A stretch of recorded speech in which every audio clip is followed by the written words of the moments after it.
With all the talk about who better, Jordan or LeBron, it's not really no competition when it comes to that, because of course Jordan has it. But people need to realize that LeBron can't even hang with Steph. You need to look at who better out of Steph or LeBron. I mean, really. But anyway, let's go back to Jordan. Let's compare the two. Jordan, 6 finals, 6 rings. LeBron, 10 finals, 4 rings. One team that he got all those 6 rings. I don't even count when he came back from the Wizards. LeBron, 3 different teams, 4 rings. Jordan had 2 3-peats. LeBron, 0 3-peats. Same number most of his career, 23, came back with 45, but they always kept it as 23. LeBron, I would never put my number as 23.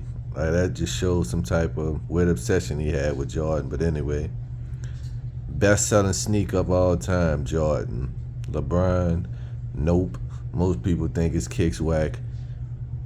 Jordan comes out with Space Jam. LeBron makes a bootleg version of Space Jam during the pandemic. Why?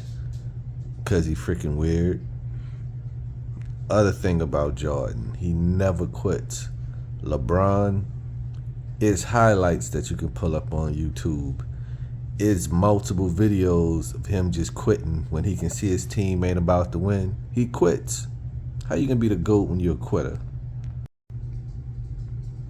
When it all comes down to it, LeBron is a product of Nike and the NBA. They put millions behind him because they needed another star, and they got multi-millions in views. But when you look at it, like really look at it, question, what's his skill set? What's his signature move? What's his throw percentage? What's his 3-point percentage? How is he defensively? How is it with rebounds? When you break everything down for him, there's no way that people could even think of him being as the greatest. Now, slow-minded people will fall for the trap that media put that in front of your face to make you think that. 2 videos that you can look up that perfectly set it up and showed you with just facts. It was a video where Ray Allen was talking to a little group of kids, and he was just hitting them with, is it this? Is it that? Is it that? Fact after fact after fact. And the little kids were sitting there when the cloth was being removed from their eyes. It hit them like, damn, you know what? He ain't the greatest. Another video was with Kwame Brown. He dropped a video, and a lot of people came at him, and he got backlash. Where he was just dropping facts, like, dude, you not that dude, and a lot of people was mad at him.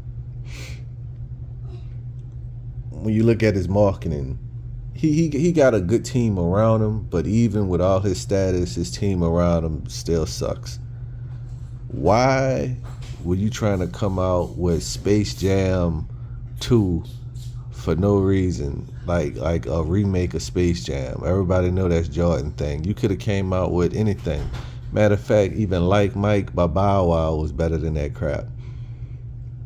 Then when you come down to kicks with shoes, I've never heard anybody like, man, those LeBron's coming out, I'm about to go stand in line.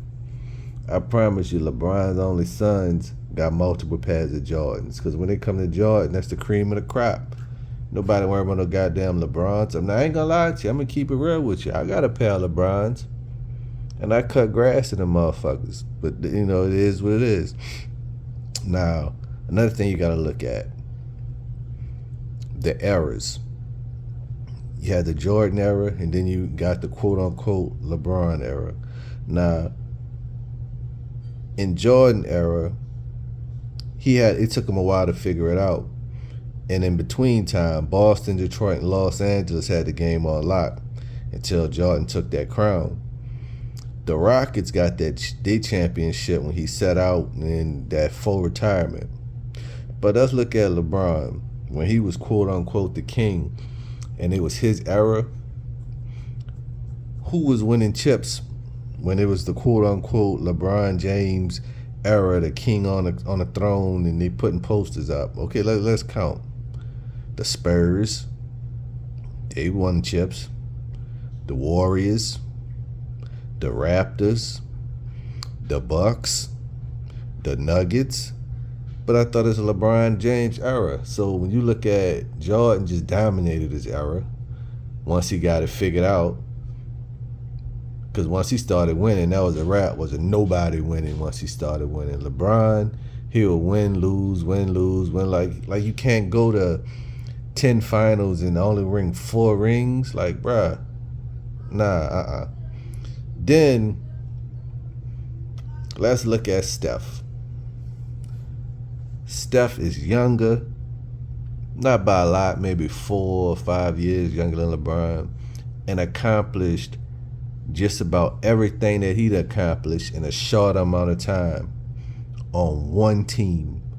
The only major trade and teammate that he got was Kevin Durant. You gotta look at LeBron. He constantly forcing trades and rearranging teams and trying to be the full GM. But then as soon as he leave that team, that whole team is just crap for years after that. And they gotta rebuild back up. And you talk to a lot of older teammates that was with him, they hate him. Look how he did everybody in Miami. He did them dirty.